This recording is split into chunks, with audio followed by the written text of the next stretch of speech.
ইসলাম যখন স্বাভাবিকভাবে পালন করতে পারছেন না, ইসলামের দাওয়াত যখন স্বাভাবিকভাবে মানুষের কাছে যখন পৌঁছে দিতে পারছেন না, ওই সময় রহমতুল লিল আলামিন অশ্রুবিক্ত নয়নে, অশ্রু ভেজা নয়নে রহমতুল লিল আলামিন তাহাজ্জুদের নামাজের সময় দুইজন ব্যক্তির জন্য নবীজি দোয়া করেছেন।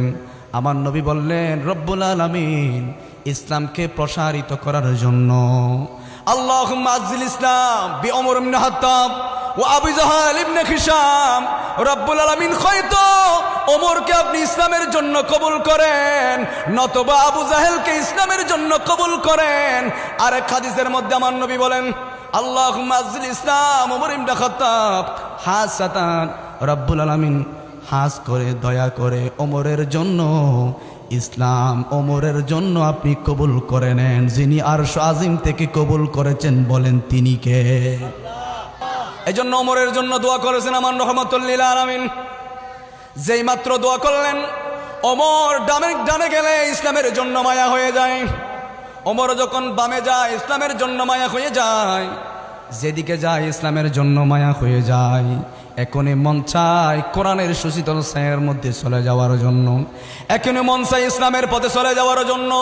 কিন্তু জিন্দেগি কি কিরায়ে কাগর হে, एक ना एक दिन बदलना पड़ेगा। मौत जब तुझको आवाज देगी, घर से बाहर निकलना पड़ेगा। जमी मेली नहीं होती, जमन मेला नहीं होता।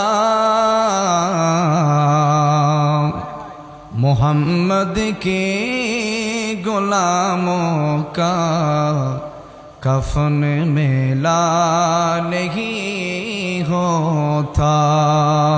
मोहब्बत कमली वाले से ये जज्बाए सुनो लोगों, ये जिस मन में समा जाए गुमन मेला नहीं होता। আবার পাশাপাশি রব্বুল আলামিন আল্লাহর ইবাদতের পাশাপাশি রব্বুল আলামিন একটাই কথা বলেছেন, ওয়াবিল ওয়ালিদাইনি ইহসানা। মা বাবার ইহসান করতে হবে, মা বাবার প্রতি সুন্দর ব্যবহার, মা বাবার সহিত ভালো ব্যবহার ইবাদতের পাশাপাশি যিনি করার জন্য নির্দেশ দিয়েছেন, বলেন তিনি কে? আল্লাহ রাব্বুল আলামিন প্রথমেই বললেন, ইবাদত পৃথিবীর কারো নামে করা যাবে না, সিজদা কাউকে দেওয়া যাবে না, কারণ আমি ইবাদত করা যাবে না, কাউকে প্রভু মনে করা যাবে না, এবং কাউকে আল্লাহর সাথে তুলনা করা যাবে না। এরপর রব্বুল আলামিন যেই কথাটা বললেন ওয়াবিল ওয়ালিদাইনি ইহসানা। ইহসান যত ভালো ব্যবহার, যত ধরনের সম্মান আপনার জানা আছে, যত সম্মান আপনি করতে পারেন, যত সুন্দর ব্যবহার আপনি করতে পারেন, যত সুন্দর কথা আপনি জানেন, সবগুলা মা এবং বাবার জন্য করেন। আর আজিম থেকে যিনি খুশি হয়ে যাবেন, বলেন তিনি কে? এই জন্য ইবাদত হবে আল্লাহর জন্য। যত নামাজ আপনি পড়বেন, যত সিজদা আপনি করবেন, সবগুলা আল্লাহর জন্য হবে। ইবাদতের মধ্যে কোনো ভাগাভাগি নাই। দ্বিতীয় নম্বর, আল্লাহ যেই কথা বললেন, ওয়াবিল ওয়ালিদাইনি ইহসানা। সুবহানাল্লাহ বলেন। আল্লাহ বলেন মা এবং বাবা। এই জন্য রহমতুল লিল আলামিন বলেন, জান্নাতের মধ্যে দুইটা দরজা থাকবে, একটা দরজার নাম হবে আব্বা, আরেকটা দরজার নাম হবে আম্মা। আবার জাহান্নামের মধ্যেও দুইটা দরজা থাকবে, এক দরজার নাম হবে বাবা, আর এক দরজার নাম হবে মা। এই জন্য আমার নবী বলেন, যে ব্যক্তি মা বাবার খেদমত করবে, মা বাবার সাথে ভালো আচরণ করবে, মা বাবা দুইজন অথবা একজন পেয়েছেন, তাদের খেদমত করে যে ব্যক্তি জান্নাত কামাই করতে পারে নাই, জান্নাতের ভাগীদার হতে পারে নাই, জান্নাত নিজের করতে পারে নাই, ওই ব্যক্তির জন্য জাহান্নামের দুইটা দরজা রহমাতুল লিল আলামিন নির্দেশ দিয়েছেন ওই দুইটা দরজা, যে মানুষ মা বাবার খেদমত করে নাই তাদের জন্য জাহান্নামের দুইটা দরজা যিনি রেখেছেন, বলেন তিনি কে? দুইটা দরজা। আবার যারা মা বাবাকে সম্মান করেছেন, মা বাবার খেদমত করেছেন, মা বাবা যেইভাবে বলেছেন সেইভাবে যেই ব্যক্তিরা চলেছেন, কারণ মা বাবা দোয়া করলে কবুল, মা বাবা বদদোয়া করলেও কবুল। এই জন্য মা বাবা রাগের চোটে যদি বদদোয়া করে, ওই দোয়াটাও যিনি কবুল করবেন, বলেন তিনি কে? মা বাবার বদদোয়া কবুল। ফারুক আজমের আমলে এক ব্যক্তি খানায়ে কাবা তাওয়াফ করতে লাগলেন, কাদের মধ্যে নিজের বৃদ্ধ মাকে নিয়ে খানায়ে কাবা চক্কর দিতে লাগলেন। ওমর ফারুককে দেখে জিজ্ঞেস করলেন, আই ফারুক আজম, খলিফাতুল মুসলিমিন কেমন ফারুক আজম, যার জন্য রহমাতুল লিল আলামিন দোয়া করেছেন। আমার নবী যখন কাফেরের অত্যাচারে জর্জরিত যখন হয়ে গিয়েছেন, ইসলাম যখন স্বাভাবিকভাবে পালন করতে পারছেন না, ইসলামের দাওয়াত যখন স্বাভাবিকভাবে মানুষের কাছে যখন পৌঁছে দিতে পারছেন না, ওই সময় রহমাতুল লিল আলামিন অশ্রুবিক্ত নয়নে, অশ্রু ভেজা নয়নে রহমাতুল লিল আলামিন তাহাজ্জুদের নামাজের সময় দুইজন ব্যক্তির জন্য নবীজি দোয়া করেছেন। আমার নবী বললেন, রব্বুল আলামিন ইসলামকে প্রসারিত করার জন্য আল্লাহুম্মা আযজিল ইসলাম বিউমর ইবনে খাত্তাব ও আবু জাহাল ইবনে হিশাম, রব্বুল আলামিন হয়তো ওমরকে আপনি ইসলামের জন্য কবুল করেন, নতবা আবু জাহেলকে ইসলামের জন্য কবুল করেন। আরেক হাদিসের মধ্যে আমার নবী বলেন, আল্লাহুম্মা আযজিল ইসলাম ওমর ইবনে খাত্তাব হাসাতান, রব্বুল আলামিন হাস করে দয়া করে ওমরের জন্য ইসলাম ওমরের জন্য আপনি কবুল করে নেন, যিনি আরশ আজিম থেকে কবুল করেছেন, বলেন তিনি কে? এই জন্য ওমরের জন্য দোয়া করেছেন আমার রহমাতুল লিল আলামিন। যেই মাত্র দোয়া করলেন, ওমর ডানে গেলে ইসলামের জন্য মায়া হয়ে যায়, ওমর যখন বামে যায় ইসলামের জন্য মায়া হয়ে যায়, যেদিকে যায় ইসলামের জন্য মায়া হয়ে যায়। এখনই মন চায় কোরআনের সুশীতল ছায়ার মধ্যে চলে যাওয়ার জন্য, এখনই মন চায় ইসলামের পথে চলে যাওয়ার জন্য। কিন্তু আবার যখন কাফেরদের সাথে মিলিত হয়, আবার তাদের দলভুক্ত হয়ে যায়। এদিকে ইসলামের প্রতি মায়া, ইসলামের প্রতি ভালোবাসা। আমার নবীজি তাহাজ্জুদের নামাজের সময় সূরা খাক্কা তেলাওয়াত করেন, কোরআন দিয়ে ওমর ফারুকের অন্তরের মধ্যে একটা ধাক্কা দিয়েছেন। আমার নবী যখন কোরআনে পাক যখন নামাজের মধ্যে যখন তেলাওয়াত করছেন, রহমাতুল লিল আলামিন যখন সূরাতুল খাক্কা ওই যে তাহাজ্জুদের নামাজের সময় মন্ত্রমুগ্ধভাবে যখন সুরলিত কণ্ঠে, আমার নবীর তেলাওয়াত কেমন সুন্দর ছিল, আমার নবীর তেলাওয়াত কেমন সুন্দর ছিল। রহমাতুল লিল আলামিন যখন মন্ত্র মুগ্ধভাবে যখন সূরাতুল খাক্কা যখন তেলাওয়াত করতে লাগলেন, ওমর ফারুক পাশ দিয়ে হেঁটে যাচ্ছেন। যত শুনি তত শুনতে মন চায়, কারণ এই কোরআনটা যিনি দিয়েছেন, চিৎকার দিয়ে বলেন তিনি কে? এই কোরআন দিয়েছেন কে? আরো শুনতে মন চায়। ওমর ফারুক ঝুলতে লাগলেন, একদিকে দোয়া করলেন, আল্লাহুম্মা আযজিল ইসলাম বিউমর ইবনে খাত্তাব হাসাদান, আল্লাহ হয়তো খাত্তাবের বেটা ওমরকে ইসলামের জন্য কবুল করেন। তাহাজ্জুদের নামাজের সময় অশ্র সিক্ত নয়নে আমার নবী যেই দোয়াটা করেছেন, আরশ আজিম থেকে ওই দোয়াটা যিনি কবুল করেছেন, বলেন তিনি কে? ওই মুহূর্তে আমার রহমাতুল লিল আলামিন সূরা হাক্কার আয়াতগুলো যখন তেলাওয়াত করছেন, ওমর ফারুক মনে মনে চিন্তা করলেন, মনে হয় এটা একটা মন্ত্রমুক্ত তেলাওয়াত, এটা মোহাম্মদ মনে হয় একটা জাদুকর হয়ে গিয়েছেন, মোহাম্মদ মনে হয় একজন জাদুকর। আমার রহমাতুল লিল আলামিন এর পরের আয়াত যখন তেলাওয়াত করলেন, আবার ওমর ফারুক বললেন, না না, মোহাম্মদ জাদুকর নয়, হয়তো মোহাম্মদ একটা কবি। নাউজুবিল্লাহ বলেন না। আবার কোরআনের একটা আয়াত তেলাওয়াত করলেন, আমার নবী বললেন, এটা জাদুকর নয়, এটা কবির বানানো কোনো কবিতা নয়, এটা আল্লাহর দেওয়া কোরআন, যে কোরআনকে ধরলে যিনি সওয়াব দিবেন, বলেন তিনি কে?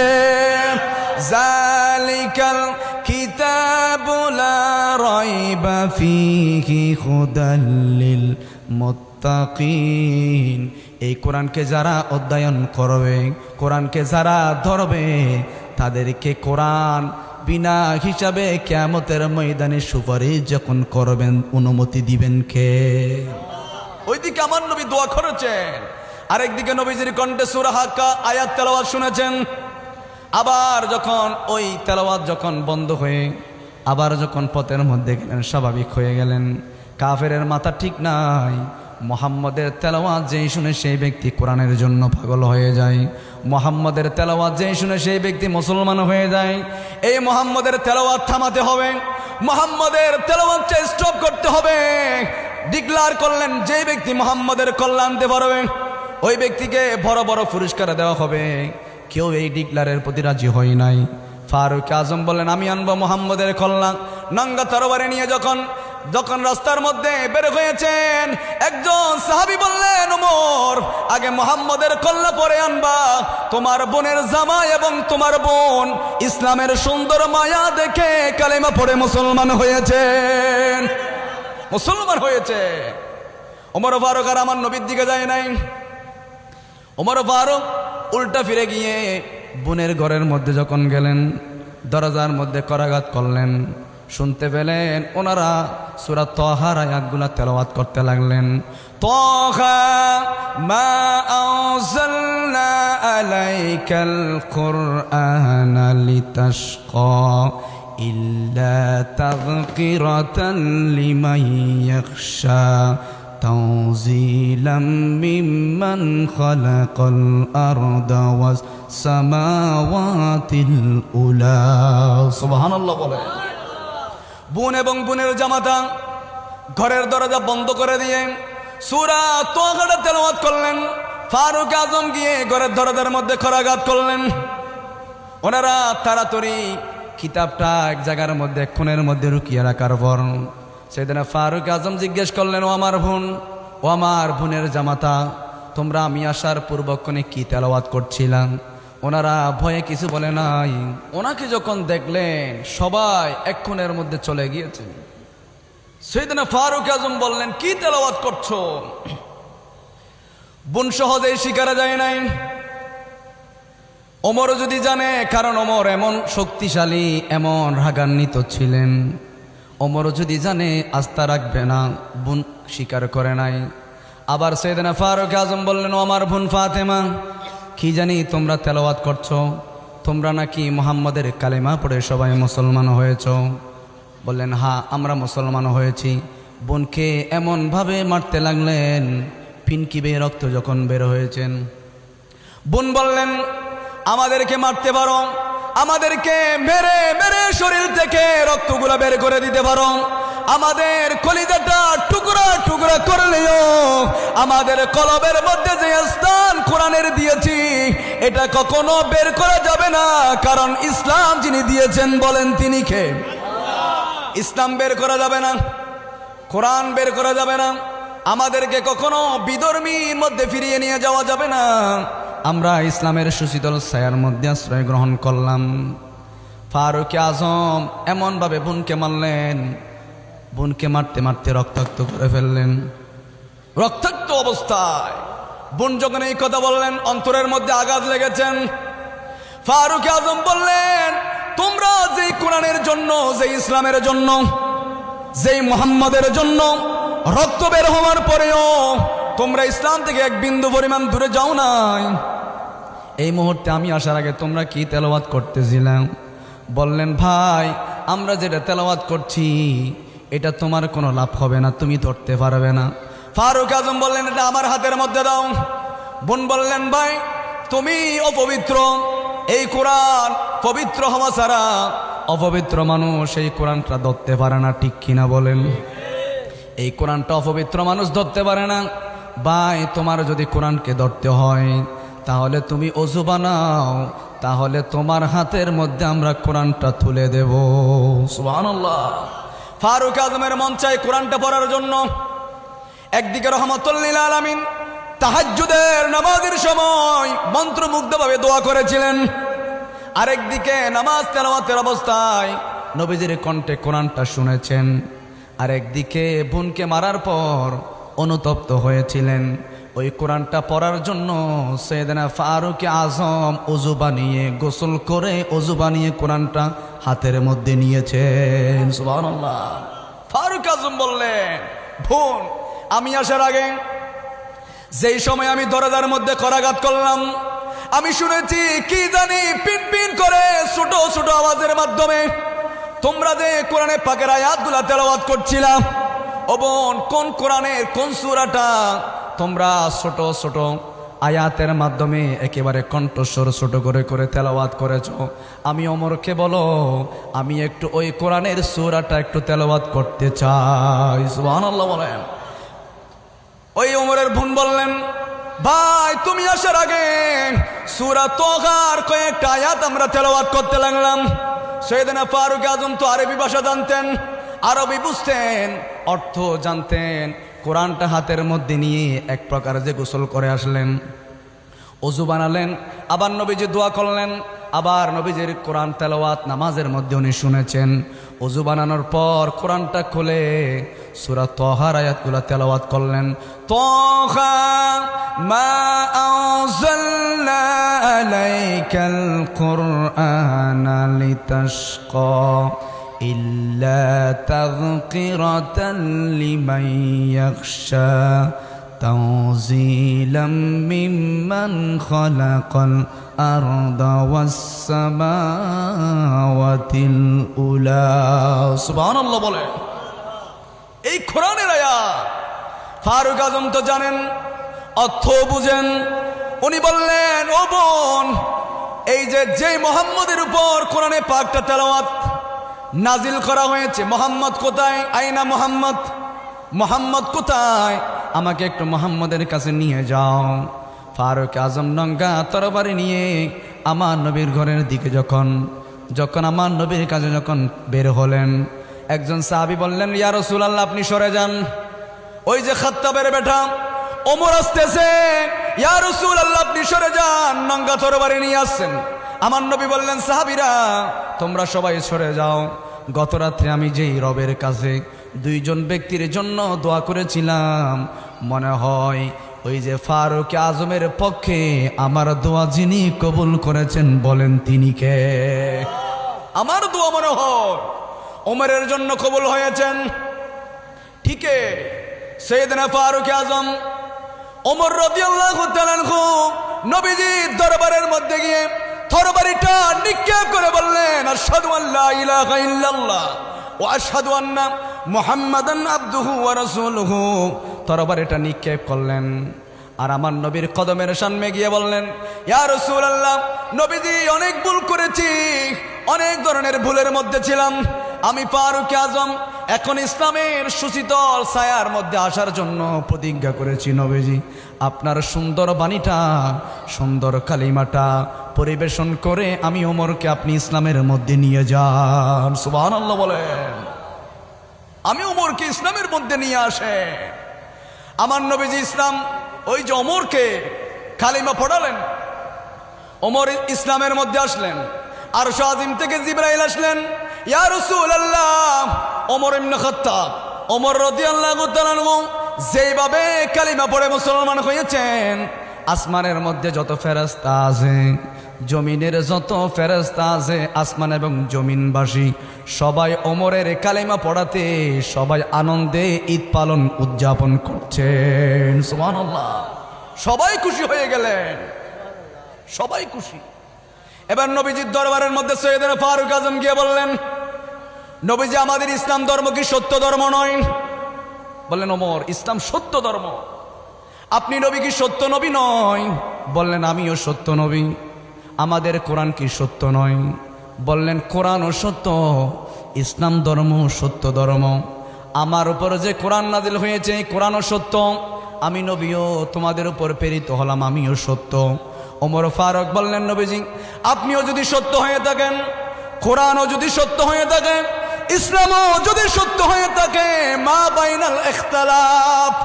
নবীজি, তাহলে ইখতিলাফ কেন হবে? কেন আমরা চুপে চুপে ইসলাম ধর্মটা প্রচার করব? কেন আমরা চুপে চুপে নামাজ আদায় করব? নবীজি, আমি ফারুক আজমকে আপনি অনুমতি দেন, আমি ফারুককে অনুমতি দেন, এই যে আমি ইসলাম ধর্ম গ্রহণ করলাম, আমি খানায়ে কাবার চারদিকে নারায়ে তাকবীর দিয়ে খানায়ে কাবার চারদিকে মাতিয়ে তুলবো। সুবহানাল্লাহ বলে আমাকে অনুমতি দে, ইসলামের জয়গান গাইব, আমি স্লোগান দেব, রাসালতের স্লোগান দেব। আমার নবী বললেন, ওমর এখন কিন্তু বেশি সংখ্যক মুসলমান হয় নাই, ওমর এখন কিন্তু মুসলমানের সংখ্যা বেশি নয়, ওমর এখন বড় সরে বেশি স্লোগান দেওয়া যাবে না। তোমার যদি মন চায় খানায়ে কাবা পর্যন্ত তুমি সংক্ষিপ্ত আকারে স্লোগান দিতে পারো। সুবহানাল্লাহ বলে না। খানায়ে কাবার সামনে, ওই যে আমি বলছিলাম খানায়ে কাবার সামনে এক ব্যক্তি নিজের মাকে কাঁধের মধ্যে নিয়ে কি করছেন? তাওয়াফ করতেছেন। কি করতেছেন? সৈয়দনা ওমরের কাছে এসে বললেন, আমিরুল মুমিনিন, আমার মাকে আমি কাঁধের মধ্যে নিয়ে তাওয়াফ করছি, এখন আপনি একটু জানিয়ে দেন আমি আমার মায়ের হকটা আদায় করেছি কিনা। সৈয়দনা ফারুক আজম বললেন, তুমি তো মাকে কাঁধের মধ্যে নিয়ে খানায়ে কাবা তাওয়াফ করছো, এই তাওয়াফ করাতে তোমার মা যে তোমাকে পেটের মধ্যে নিয়ে একটু ব্যথা অনুভব করেছেন, এই ব্যথা পর্যন্ত তোমার এখনো আদায় হয় নাই। অর্থাৎ এটাই বুঝাতে চেয়েছেন মা বাবার খেদমত করবেন, এটার বিনিময় যিনি দিবেন বলেন তিনি কে? এটা আপনি যা করেন না কেন মা বাবার গুনাগুন কেউ পরিশোধ করতে পারবে না। সৈয়দনা ওমর আমার নবীর থেকে অনুমতি নিয়ে বের হলেন, ইসলামের জয়গান তুলবেন, স্লোগান দিবেন। দুই ভাগ হয়ে গেলেন, এক ভাগের নেতা হলো আমির হামজা, আরেক ভাগের সামনে দিয়ে সৈয়দনা ফারুক আজম স্লোগান দেওয়ার জন্য তাকবীর দিচ্ছেন। নারে তাকবীর যখন স্লোগান দিয়েছেন, মক্কার অলিগলি কাঁপতে লাগলেন। আবু জাহেল বলতে লাগলেন, কার এত বড় সাহস মুহাম্মদের পক্ষ নিয়ে আল্লাহর তাকবীর দেয়। ঘরের দরজা খুলতেই দেখা যায় সামনে ফারুক আজম তরবারে নিয়ে দাঁড়া, একেবারে দরজা বন্ধ করে ঘরের মধ্যে ঢুকে গিয়েছেন। আরেক যুগ যখন গিয়েছেন উতবা সাইবা, ওয়ালিদ ইবনে মুগীরা, আবু জাহেল, আবু লাহাব, উতবা সাইবা সবাই বের হয়ে আসলেন। কার এত বড় সাহস মুহাম্মদের পক্ষ নিয়ে এই যে মক্কা শরীফের মধ্যে এত বড় লম্বা স্লোগান দিতে লাগলেন। আমার নবীর ওই যে ফারুক আজমকে সামনে দেখে রিফির সবাই ঘরের মধ্যে ফিরে যেতে লাগলেন। এই জন্য ফারুক আজম ইসলাম ধর্মের মধ্যে এসে প্রকাশ্যে তাকবীর দিয়েছেন, প্রকাশ্যে নামাজ পড়েছেন। ফারুক আজমের ইসলাম ধর্ম কবুল হওয়াতে আসমান এবং জমিনের সমস্ত ফেরেশতারা খুশি উদযাপন করেছেন। সুবহানাল্লাহ।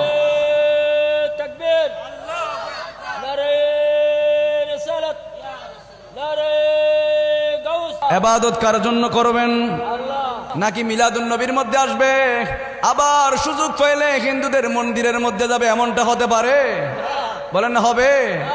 সুযোগ পাইলে নাকি মন্দিরের মধ্যে যাবেন, মিলাদুন নবীর তবরুকও খাবেন, আবার সুযোগ পাইলে হিন্দুদের ফসদ খায়, এরকম আছে না নাই? বলেন আছে না নাই? আবার ক্ষমতার জন্য মন্দিরের মধ্যে যায়, এমনটা হওয়া যাবে? এই জন্য আল্লাহ বলেন ইবাদত একমাত্র আমার জন্য, আমি আল্লাহর ইবাদতের মধ্যে কোনো শরীক করা যাবে না। আমি আল্লাহর ইবাদতের মধ্যে কোনো স্যাক্রিফাইস নাই, কোনো ধরনের এখানে কোনো ধরনের আমার সাথে সমকক্ষ কাউকে করা যাবে না। আর মা বাবার খেদমত করতে হবে। মা বাবার কদমের নিচে জান্নাত যিনি দিয়েছেন বলেন তিনি কে? মা বাবার দিকে তাকালে সওয়াব, কয়েকটা জিনিসের দিকে তাকালেই সওয়াব। এখান থেকে মা বাবার চেহারার দিকে কেউ যদি মহব্বতের নজরে যদি একবার তাকায়, কবুল খজের সওয়াব যিনি আপনার আমলনামার মধ্যে যিনি দিবেন বলেন তিনি কে? একজন সাহাবী বললেন, ইয়া রাসূলুল্লাহ যদি আমি দুইবার তাকাই? বললেন দুইবার কবুল হজের সওয়াব। আবার বললেন যদি তিনবার তাকাই তাহলে তিনবার হবে নাকি? বললেন তিনবার নয়, 1 কোটি বার যদি মা বাবার চেহারার দিকে যদি তাকাও, 1 কোটিটা কবুল হজের সওয়াব যিনি দিবেন বলেন তিনি কে? এজন্য নবীজির কাছে একজন সাহাবী আসলেন, বললেন ইয়া রাসূলুল্লাহ আমি কার সাথে বেশি ভালো আচরণ করব, কার সাথে বেশি ভালো আচরণ করব? আমার নবী বললেন তোমার মায়ের সাথে। আবার বললেন নবীজি আমি কার সাথে ভালো আচরণ করব? আমার নবী আবার বললেন তোমার মায়ের সাথে। আবার বললেন কার সাথে? বললেন তোমার মায়ের সাথে। আবার বললেন কার সাথে করব? বললেন তোমার বাবার সাথে। আমার নবী বললেন মায়ের কথা তিনবারের জন্য বললাম, বাবা তোমাকে পেটের মধ্যে নেই নাই, মা নিয়েছেন। কষ্টের পর কষ্ট বাবা সহ্য করে নাই, তোমাকে পেটের মধ্যে নিয়ে কষ্টের পর কষ্ট সহ্য করেছেন তোমার মা, ঠিক কিনা বলেন? আরো জোর বলেন না। এজন্য মা বাবার মনে যদি কোনো স্ত্রী আঘাত দেয়, মা বাবার কলিজার মধ্যে যদি কেউ আঘাত দেয়, ওই যে ইসলাম পরিপন্থী যদি না হয়, অর্থাৎ মা বাবা যদি রাগান্বিত হয়ে যদি স্ত্রীকে তালাক দিতে না বলে, অর্থাৎ মা বাবাকে যদি কোনো স্ত্রী আঘাত করে, অত্যাচার করে, জুলুম করে, ইসলাম ফয়সালা দিয়েছেন ওই মেয়েকে ঘর থেকে তালাক করে দিতে হবে, ঠিক কিনা বলেন? ইসলাম বলেছে। অর্থাৎ আপনার মা বাবা যদি এমনি এমনি তালাক দিতে বলে, এটা মানা যাবে না। যদি মা বাবাকে কষ্ট দেয় ওই বউ যদি মা বাবাকে কষ্ট দেয়, মা বাবার উপর জুলুম করে, ইসলাম বলেছেন ওই বউকে ঘরের মধ্যে রাখা যাবে না। মা বাবা খুশি, আর আজিম থেকে খুশি হবেন কে? আরো জোরে বলেন না। ইব্রাহিম আলাইহিস সালাম, সবাই নাম জানেন তো? ইব্রাহিম আলাইহিস সালাম বৃদ্ধ বয়সের মধ্যে ওনার ছেলে ইসমাইলকে দেখতে গেলেন। মরুভূমি একেবারে পাহাড়ের মধ্যে ঘর বেঁধেছেন ইসমাইল আলাইহিস সালাম। উনি ঘর থেকে বাইর হয়ে কাঠ কাটতে গিয়েছেন, পাহাড়ের মধ্যে গিয়েছেন। ওনাদের নিজেদের রিজিকের তাগিদে পাহাড়ের মধ্যে কাঠ কাটতে গিয়েছেন। ইব্রাহিম আলাইহিস সালামের মন চাইলো আমার ছেলে ইসমাইলকে একটু দেখতে যাব। সুবহানাল্লাহ বলেন। এই যে বললাম মা বাবার কথা অনুযায়ী বউকে যে তালাক দিতে হবে, এটার দলিল নেন। ইব্রাহিম আলাইহিস সালাম বলেন আমার ছেলেকে আমি একটু দেখতে যাব। অনেক দিন হয়েছেন আমার ছেলেকে আমি দেখতে যাই নাই। আমার ছেলে কিভাবে আছে, কি কাচ্ছে, আমি একটু আমার ছেলেকে দেখতে যাব। গিয়ে দেখলেন ওনার ওই ঘরের মধ্যে, ছেলের ঘরের মধ্যে ছেলে নাই, কাঠ কাটতে গিয়েছেন। ঘরের মধ্যে করাঘাত করলেন। একজন মহিলা বের হলেন, ইসমাইল আলাইহিস সালামের স্ত্রী, ঘর থেকে বের হলেন।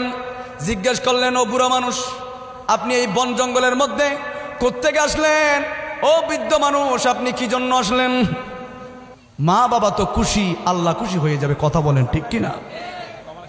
মা যদি অসন্তুষ্ট হয়ে যায়, ওই যে আমি প্রথমেই বললাম ইব্রাহিম আলাইহিস সালাম দেখতে গিয়েছেন ইসমাইল আলাইহিস সালামকে। গিয়ে ঘরের মধ্যে করাঘাত করলেন। কর্কশ কণ্ঠে একজন মহিলা বের হলেন, বললেন বাবা আপনি কে? এই যে ঘন জঙ্গলের মধ্যে একেবারে মরুভূমির মধ্যে আমাদের দেখার জন্য কেউ আসে না, আপনি কে আসলেন? কে আপনি? কর্কশ কণ্ঠে, একেবারে ভয়ানক কণ্ঠে, বড় গলায় বললেন আপনি কে? বললেন আমি কে আপনাকে পরে পরিচয় দেব, আগে আমার ছেলে ইসমাইল যখন আসবে তখন তাকে বলবা ঘরের চৌকাঠটা একটু পাল্টাই ফেলার জন্য। সুবহানাল্লাহ বলেন। ঘরের চৌকাঠটা পাল্টাই ফেলার জন্য বলবা। আমার ছেলে ইসমাইল যখন পাহাড় থেকে যখন লাকড়ি নিয়ে ঘরের মধ্যে যখন আসবে, ওনাকে বলবা একজন বৃদ্ধ মানুষ এসেছেন আর বলেছেন ঘরের চৌকাঠটা একটু পাল্টে ফেলার জন্য। ঠিকই ওই মুরব্বী মানুষটা চলে গেলেন। যখন ইসমাইল আলাইহিস সালাম লাকড়ি কেটে ঘরের মধ্যে যখন আসলেন, বউ বললেন একজন বুড়া মানুষ আছে, একজন বুড়া মানুষ। বললেন বুড়া মানুষ মানে কোন বুড়া মানুষ? বললেন বুঝতে পেরেছি, কে এসেছে, কি বলছিল?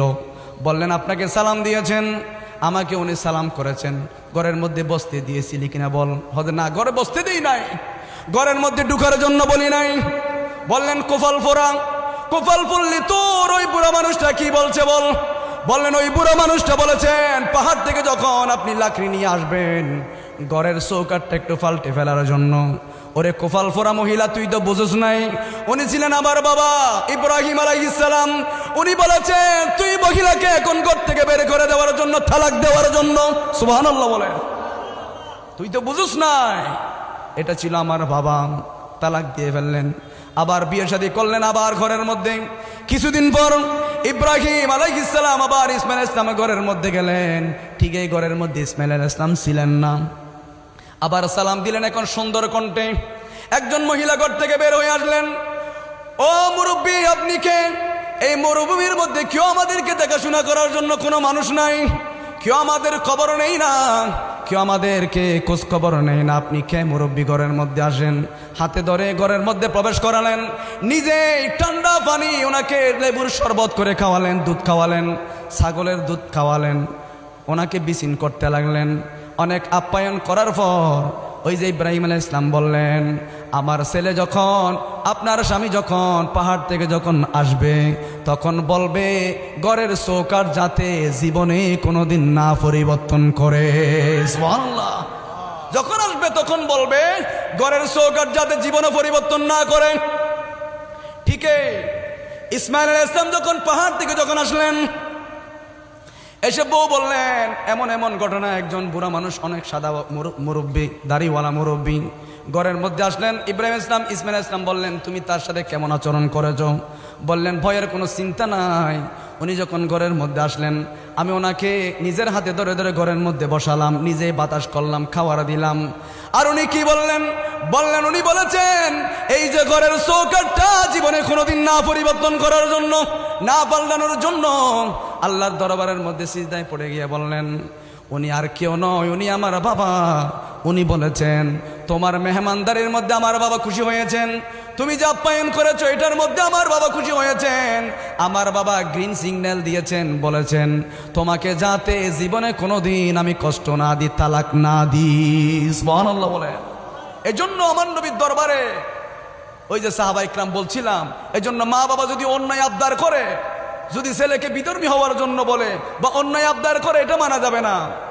এছাড়া যদি কোনো ছেলের বউ মা বাবার উপর অত্যাচার করে, মা বাবার প্রতি জুলুম করে, এমন পর্যায়ে যদি এটা চলে যায়, তাহলে ইসলামের মধ্যে এটা আছে যে বউকে তালাক দিতে হবে, মা বাবার মন রক্ষা করতে হবে। কথা বলেন ঠিক কিনা? এজন্য রব্বুল আলামিন বলেন, ফয়সালা হলো দুইটা। এক নম্বর ফয়সালা হলো ইবাদত করতে হবে আল্লাহর জন্য। ইবাদত কারো জন্য করা যায় না, একমাত্র ইবাদতের হকদার বলেন তিনি কে? আর দ্বিতীয় নম্বর হলো ওয়াবিল ওয়ালিদাইনি ইহসানা। যত সুন্দর ভাষা আপনি জানেন, যত সুন্দর কথা আপনি বলতে পারেন, যত সুন্দর ভাষায় আপনি কথা জানেন, সবগুলা মা এবং বাবার সাথে করেন। আর আজিম থেকে যিনি খুশি হয়ে যাবেন বলেন তিনি কে? কেন আপনি কি পড়েন না রহমতুল লিল আলামিনের দরবারে আম্মাজান মা খালিমা যখন নবীজির দরবারের মধ্যে যাচ্ছেন, আমার নবীজি দাঁড়িয়ে গেলে রহমতুল লিল আলামিন নিজের পাগড়ি মোবারক খুলে ফেললেন, খুলে জমিনের মধ্যে বিছাই দিলেন। আমার নবীজি নিজের হাতে ওই যে আমার নবীজির দুধ মাকে হাতের মধ্যে ধরে ধরে ওই পাগড়ির কাপড়ের মধ্যে বসালেন।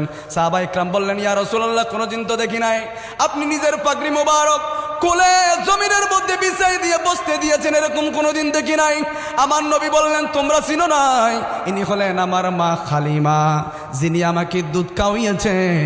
এটার মাধ্যমে আমাদেরকে শিক্ষা দিয়েছেন, দুধ মাতা হোক, মা বাবার বন্ধু বান্ধব হোক, সবার প্রতি ভালো ব্যবহার, ভালোবাসা দেখানোর জন্য আমার নবী নির্দেশ দিয়েছেন। ঠিক কিনা বলেন?